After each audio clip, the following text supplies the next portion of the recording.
So I'm a little annoyed the past couple of days. It's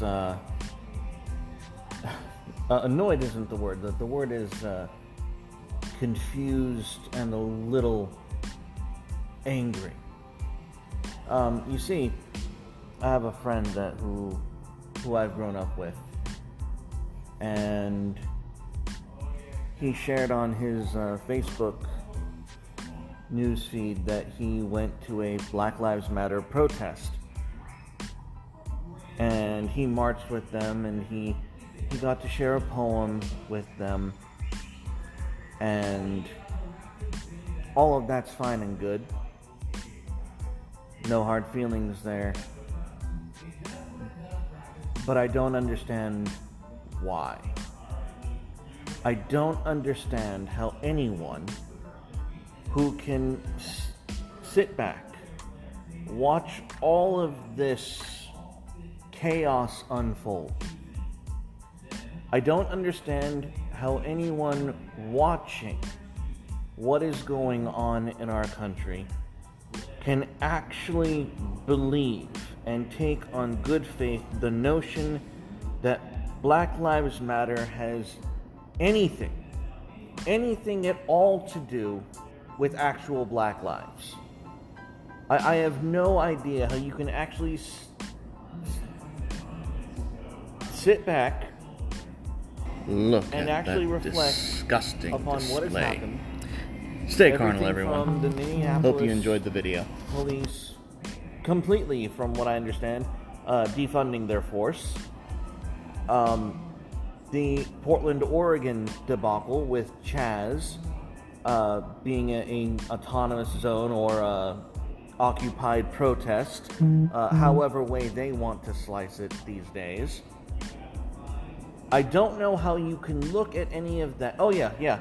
And at this occupied protest, they are armed. They are communists with guns, telling the people in that area where they can and cannot go on American soil, and how anyone could possibly support Black Lives Matter after these developments, after we see the fruits of their labor and clearly know where they stand and what their goals are and what their end game is.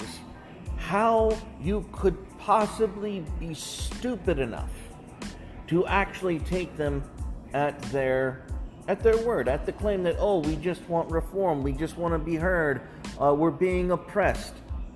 Are you really being oppressed? Is that boot truly crushing down on your neck? I'm sorry. We all saw the video of George Floyd being killed, and not a single American was on the officer's side. We watched his life fall apart in real time, and he has no friends, which is what he justly deserves. But to take this moment of absolute unity for the nation and to then use it to completely trash our nation, and your response as an individual citizen sitting back and watching everything unfold is to join them in a protest and to read a poem with them that you had written. Well, I can't tell you what his poem said, and I don't really care, but I have written one of my own. I have written a poem. It is titled, Why?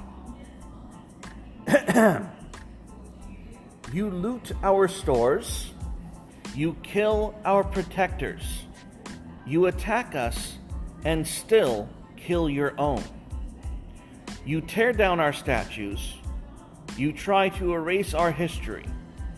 You hate our country and your home. You are given affirmative action. You are treated with kid gloves. You were listened to and told that we were with you.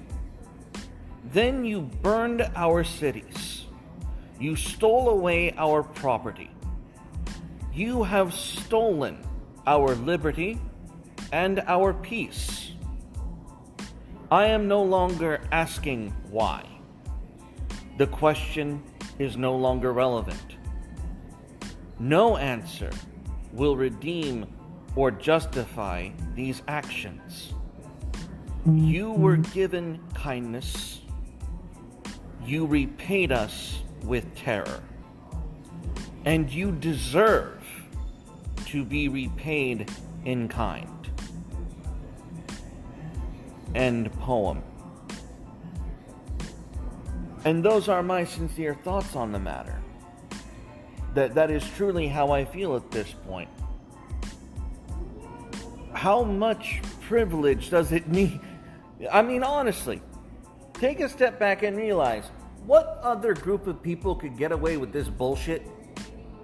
What other group of people? Under what other guise, under what other cause could we have mass rioting, mass looting, about, what's the death toll now? 25, 30 people killed in these looting and riot scenarios across the nation? That's more, that is more than cops killing blacks almost threefold. That is 3 times the number of police killing an unarmed black men just the last year. The last statistics that we had was they killed 10 black men who were unarmed last year. And in at least half of those instances, the police were being attacked by the unarmed black man. I'm sorry, I don't see any justification for capitulating or offering sympathy to a movement and a group that claims that they only want reform and yet only leave destruction in their wake. It is absolutely infuriating to believe that you, in this small little march, in this small little protest, that you get to be the exception of the rule, while everywhere else it's in absolute flames.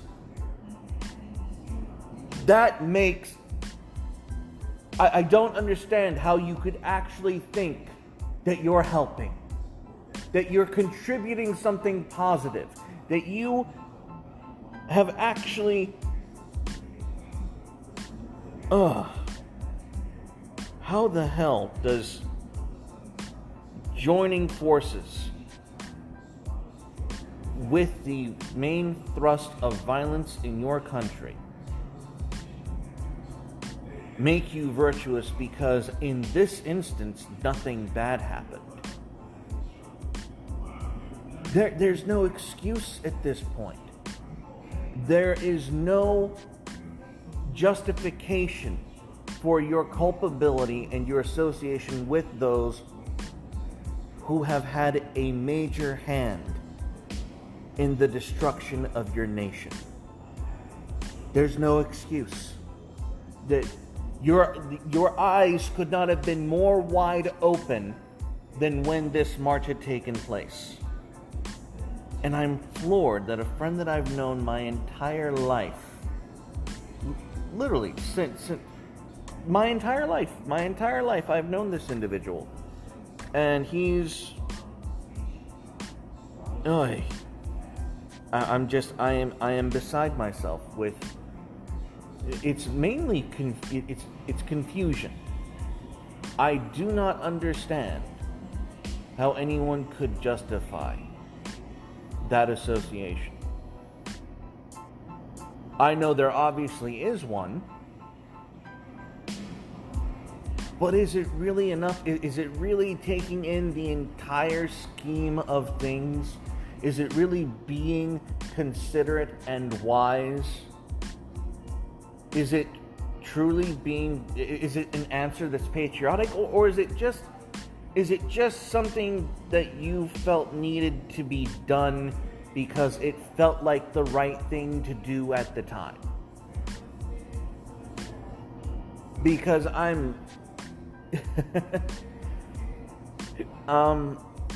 there's a notion in mainstream Christianity that it's all about love and forgiveness, and it's love and forgiveness. If you are a Christian, and both of us are, there's a point in which even the Lord himself started flipping tables, because things got to a point that was not acceptable. And this is one of those times. This is one of those situations where we have hit a point that is far, far from acceptable. It's not even in... We have an autonomous zone. We have people who have tried to build a country within our country and beg those within the country for support. But they're armed, and they want things their way, or else, the gun is kind of the or else. That's not an acceptable scenario, and I don't see it ending well. I don't see, especially with this development with the officer who has been charged with felony murder for essentially defending his life, for shooting someone who literally assaulted his children. I don't know if he molested them. That would be icing, not really icing on the cake. That would just be more to the case. And I'm just, I don't know how to take this. But I'm certainly done asking why. I'm done looking for answers as to why these things have occurred. I'm done asking why these people have committed these horrible acts. I'm done asking why they're trying to take down our statues and erase our history. I am done. I don't care why you want to throw away the society who has pandered to you, giving you special treatment, and I mean that literally. This country has given black special treatment, bar none. If you are black and you want to set up a business, you can do it. There are funds and grants specifically for you. This country has bent over backwards trying to address the history of slavery, despite participating in ending that history. And I'm done asking why. It no longer matters. Because it doesn't seem like I'm dealing with reasonable human beings. I'm dealing with spoiled children. And the fact is, we're giving them credence. And we shouldn't. We have nothing to apologize for. There is nothing to feel sorry about the state of blacks in America in respect to anyone else in America. Blacks do not deserve any special treatment above whites, Hispanics, Koreans, Polynesians, any other color or flavor of human being. They don't deserve any special treatment. Nothing. Nada. They need to go on their own. They need to be treated like everyone else. And I'm sorry, I've had a scenario at work where I do security. I had a recent experience with a belligerent white male who had clearly abused the black female on the property, had done horrible things, had clearly been trying to get one over or trying to get his way. Cops were there, and he was the most antagonistic piece of shit ever. Cop would ask him, "What's your name?" "Oh, I don't know my name. But my name's on my ID in the room." "Oh, well, really? That's convenient. I'm sorry, you're being detained, you're under arrest. What's your name?" "I don't know my name." "Well, okay, all right, sir." At that point, being an observer, I would have loved for his ass to have been tased. No joke. No apologies. No shits given. I would have had no problem with the officer tasing that asshole. None.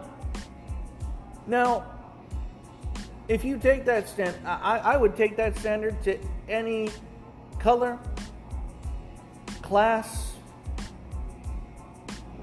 anything. There is a standard for how you should treat a policeman with a gun when they're asking you questions and trying to resolve a domestic issue. And if you don't give that respect, bad things tend to happen. And I don't care who it happens to. And I don't think blacks deserve special treatment in that particular area of life. And I think advocating for special treatment is a little insulting, not just to myself, not just someone who has to play by a different set of rules, but it's insulting to the blacks who actually can live by those set of rules and who don't go around acting like a fool. So, honestly, cut it all off. No more games, no more special treatment, no more, oh, you poor thing. That's not doing anybody any favors. Instead, treating them like they're something special has created a monster. How do we get rid of that dynamic? Well, you gotta put the boot down. That's how you turn a willful, spoiled child into something that vaguely resembles a decent human being.